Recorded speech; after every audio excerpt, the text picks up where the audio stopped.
It began as the kind of PR stunt no one thought would actually work.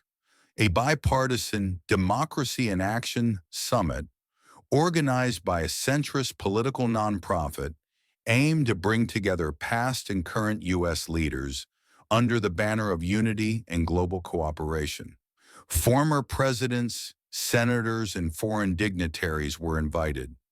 But what stole headlines was this: Donald Trump and Barack Obama appearing on the same stage. The event, hosted at the Kennedy Center in Washington, D.C., was marketed as a historic dialogue between opposing visions for America's future. But everyone knew this wasn't going to be a warm handshake and polite applause. Tensions between Trump and Obama were more than political. They were personal, historic, and bitter. Trump had spent years questioning Obama's legitimacy, from the birther movement to inflammatory interviews. Obama, in turn, had used carefully measured words, often masked in humor, to dismantle Trump's credibility without even saying his name.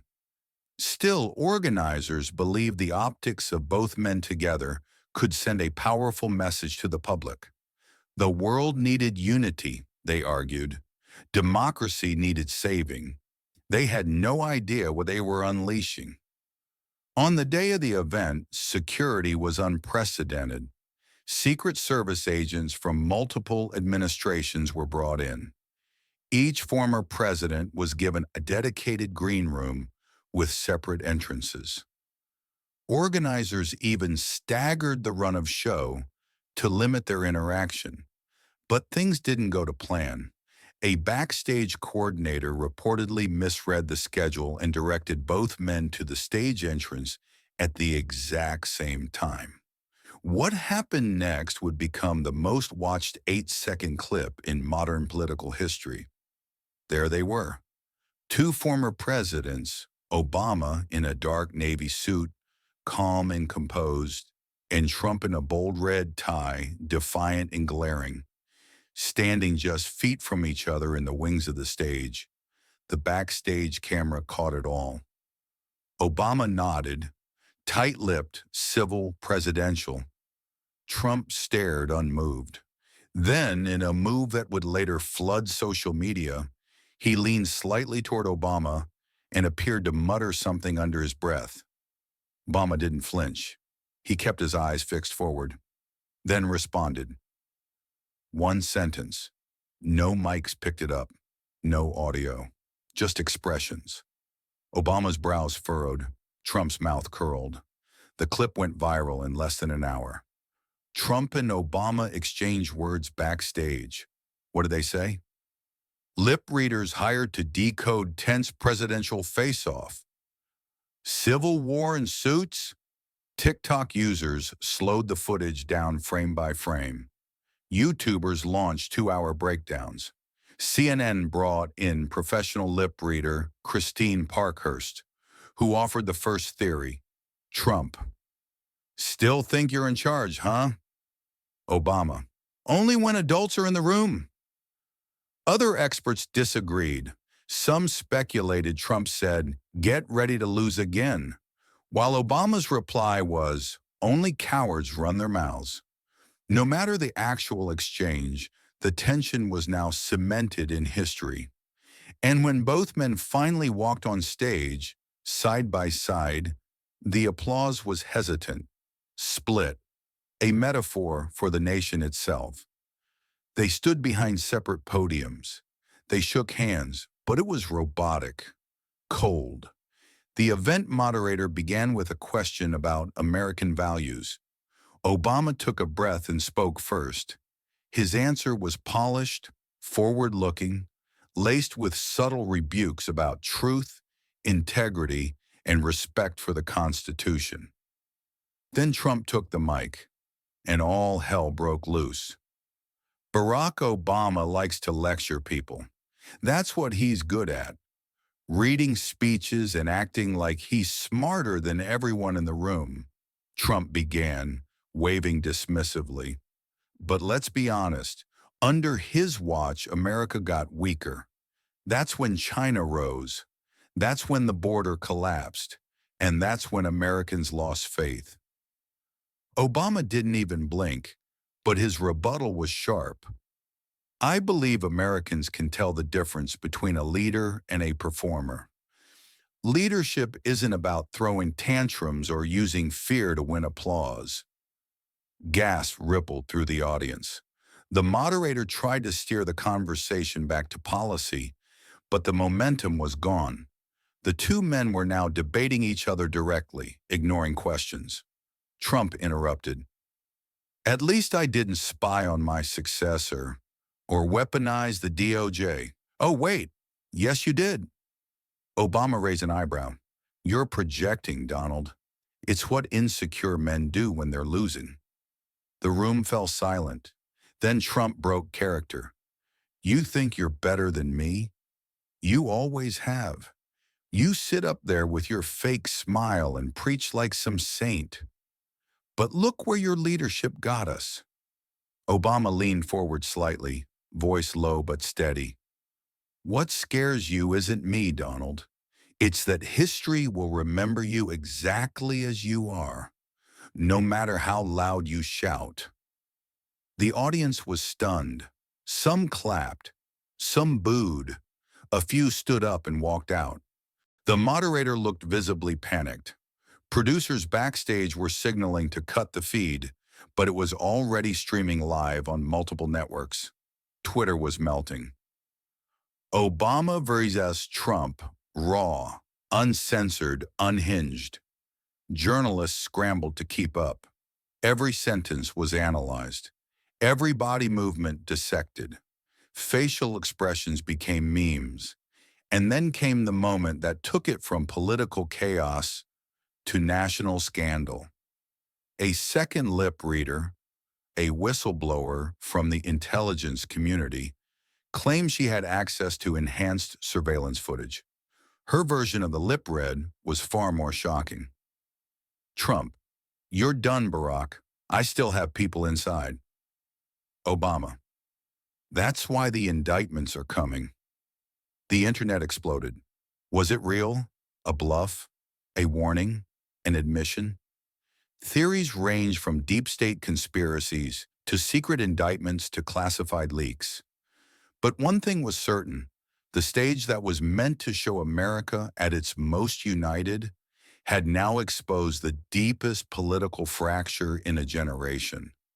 The fallout was immediate.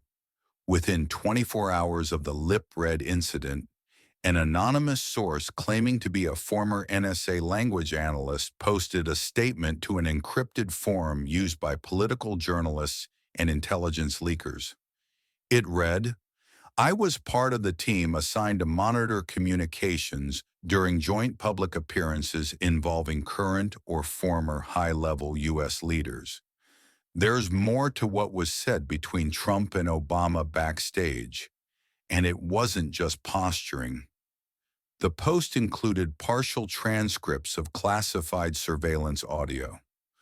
Audio not captured by public mics but allegedly picked up via subdermal parabolic recorders used during VIP protection sweeps.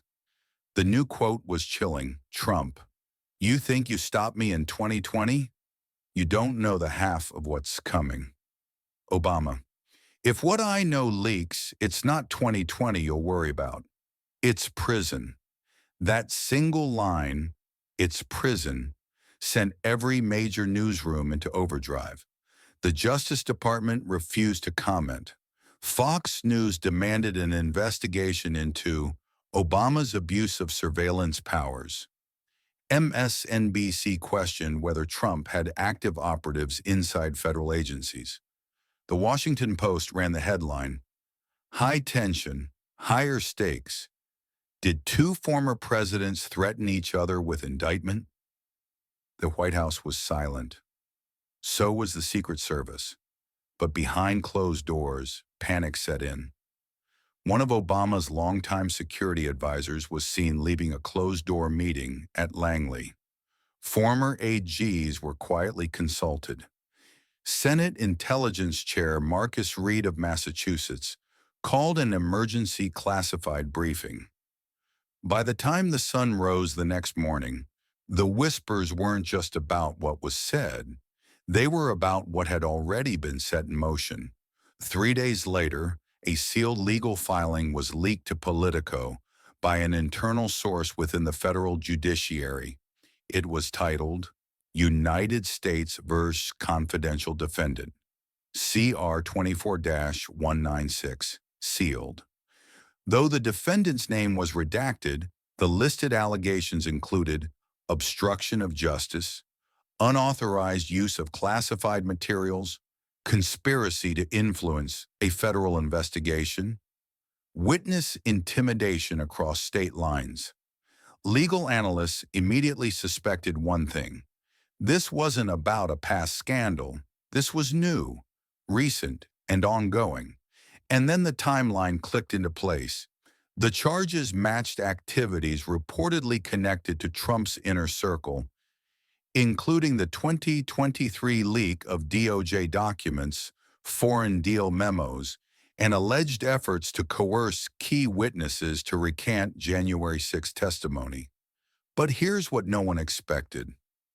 Obama may have been the original source who tipped off the DOJ.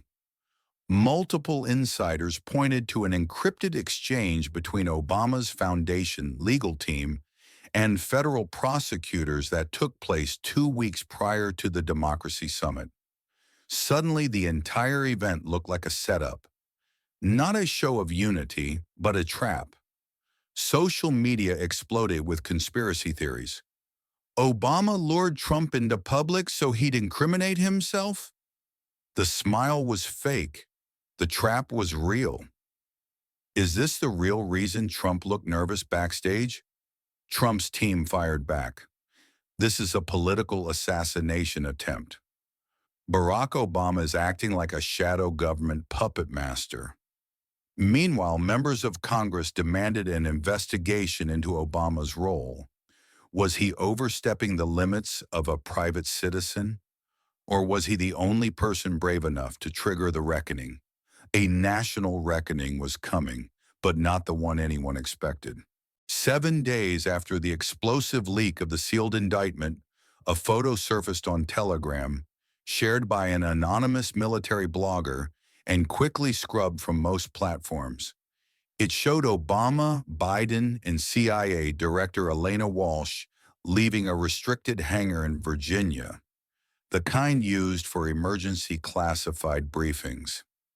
In the accompanying post, the source claimed the meeting was called due to escalating credible threats connected to Trump-aligned private intelligence networks, including a group called the Resolve Initiative, a shadow organization allegedly made up of ex-military officers and rogue contractors.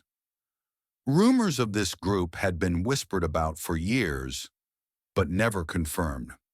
Now it was back in the headlines. The implication: Trump wasn't just preparing a campaign, he was preparing a response. And it wasn't going to be legal or political. According to the leaked report, intercepted comms suggested plans for a mass data release targeting federal prosecutors, journalists, and Democratic donors. Some called it digital warfare. Others feared physical violence.